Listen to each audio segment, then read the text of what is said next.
This video is brought to you by Miniature Market. Thousands of board games, miniatures, and paints, discount prices at miniaturemarket.com.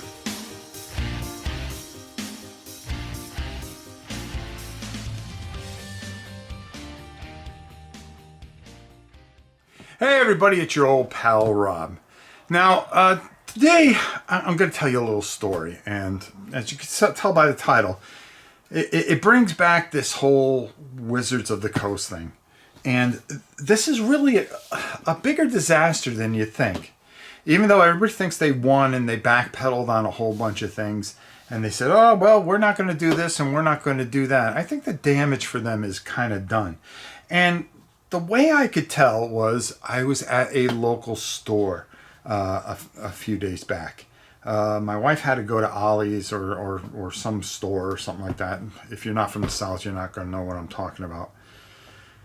And I went into a random store, and I heard a bunch of people now talking. And the thing about it was this family was looking for a game to play with their 8 and 10-year-old. And I went, oh, okay, yeah. And I just sat back and I kind of watched this thing unfold as I was looking at everything. And they were talking about, I'm really interested in a Dungeons and Dragons type of thing. And you could just tell on everybody's face, they were going, well, Dungeons and Dragons is kind of past its time. But we have this game and that game that's story driven and will give you the same type of experience. And I went to myself and I started thinking to myself, like, oh, that never would have been in the past. When you started talking about fantasy type of games, your first go-to was Dungeons and Dragons. And what it's doing, and what Hasbro and Wizards of the Coast is doing with their high and exorbitant prices, because they were actually looking at Onslaught, and the price was ridiculous at $130, and they went, wow, that's too much. How much replayability are we going to get out of this? And there is replayability if you bought the extra expansions. We've already covered Onslaught, and unfortunately I was an idiot and bought it. But this kind of speaks in volumes of how bad things have gotten. And how people are looking for other avenues. And it's smart, and it's a shame. This one D&D is not going to work, okay? The online thing with all the little, just like a video game where, the extra, hey, listen, I was playing Retro Bowl, okay? Which is a football game, okay? And I played 2 seasons. And then finally I caved in and I did the micro transaction because I wanted the extra money, because I switched over to my favorite team, and I said, boy, I need to draft some people to kind of get my team up and competitive. So yeah, sure, I paid for the extra money. And that's what D&D is going to become. It's going to become all kinds of micro transactions. Now, some could say, hey, there's always been microtransactions, but you just didn't realize it.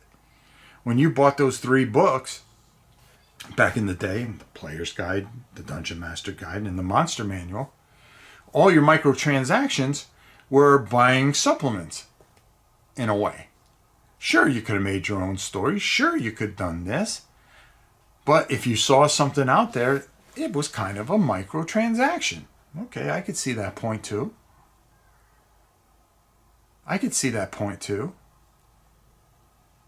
But I think they're taking this to a place that you're going to drive away your hardcore, old school people, and you're trying to appeal to a new audience that just might not. You're looking at the video game audience. And I think that's what they're trying to do. Our future isn't... Now, these aren't gamers that make these decisions. They really aren't. And the way they make their decisions is, of course, how can we maximize our money? all these games that they've got coming out.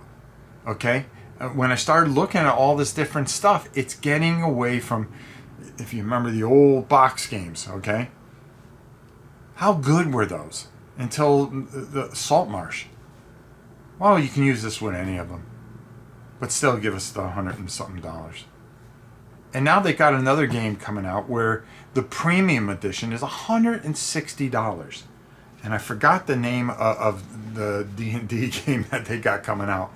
But it's $160 for the premium, and it's $100 for the base thing. And I looked what's inside it, and, you know, as little details are out there, kind of scary, folks. It's kind of scary when you really think about what they're doing. Everything's getting jacked up. And that license fee is ridiculous. You can't blame other companies for jacking up the price of something when their licensing fee is through the roof. I mean, it's absolutely through the roof. And I'm trying to find this game here, and I think I'm going to try to find it and try to find out what they're trying to charge for. But even their pre-painted figures and all that stuff has just absolutely gone through the roof. D&D premiums. Let's take a look at that. Okay, Dragonlance, Warriors of Krynn. Now that came in that box set. Okay, it's $80, and you're not getting a lot out of there. You're paying a ridiculous premium price.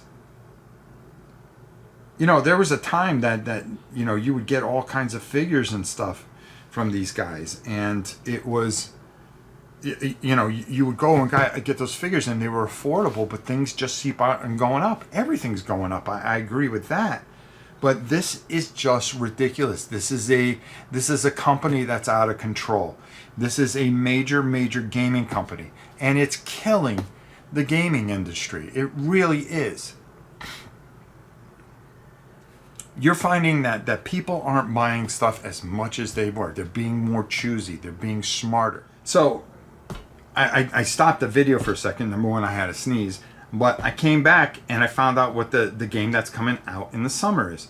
The premium edition of Dungeons & Dragons Trials of Tempest. Now, it's $170. $170 at Miniature Market. All right, our sponsor. So you're getting $30 off this. Now this is from WizKids, and I think this is so jacked up because of the license. It's $199 regular price retail. So let's take a look and see what you get in this thing. Okay, you get 9 map tiles, 4 D20s, 25 highly detailed painted plastic miniatures, 1 rule book, 344 cards, and 333 tokens for $200. $170 at our friends Miniature Market, which are always cheaper. Trials of Tempest is a cooperative team-based game for 2 to 8 players where rival parties of heroic adventurers battle to prove their worth and mettle in an ever-changing battle realm of Tempest of the War God. Choose your hero wisely for skills and allies you'll need to conquer. Now, this sounds really interesting, but for what you're getting in here, for $170, that's the standard. That's the premium edition. Let's take a look at the standard edition, which is $100, $84.99 at Miniature Market. Okay, what's the difference here? Okay, you're going to get 9 map tiles, 4 D20s, 25 detailed plastic miniatures. Not painted, I believe. Oh, no, this says painted. 1 rule book, 344 cards, and 333 tokens. So what's the difference? That's going to make it... Both things carry the same thing. Are they a higher quality? Does that still warrant a $200 for 9 map tiles? Maybe both sided. Okay. How big are the tiles?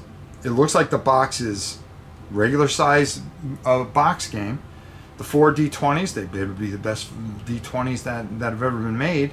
And these highly detailed plastic miniatures, they better be fantastic. I just don't get it. I don't get what they're doing. They're taking the name of one of the most sacred games out there and they are dragging it through the mud, and everything that they do with it are just killing it.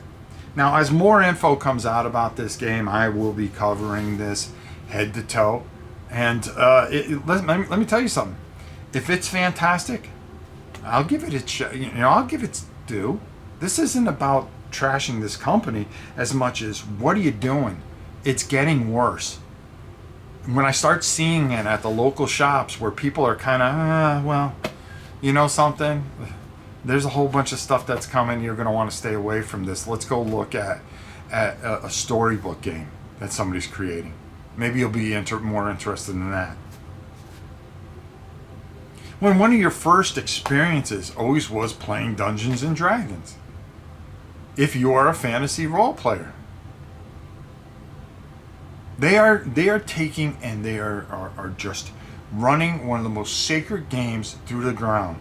And I don't think I can ever trust these guys, but because I have this channel, I'm going to keep covering them and try to inform people of what is going on, or at least my opinion of what's going on. Some people may be fine with this and go, oh, yeah, that's fine with me. I'm not worried about it.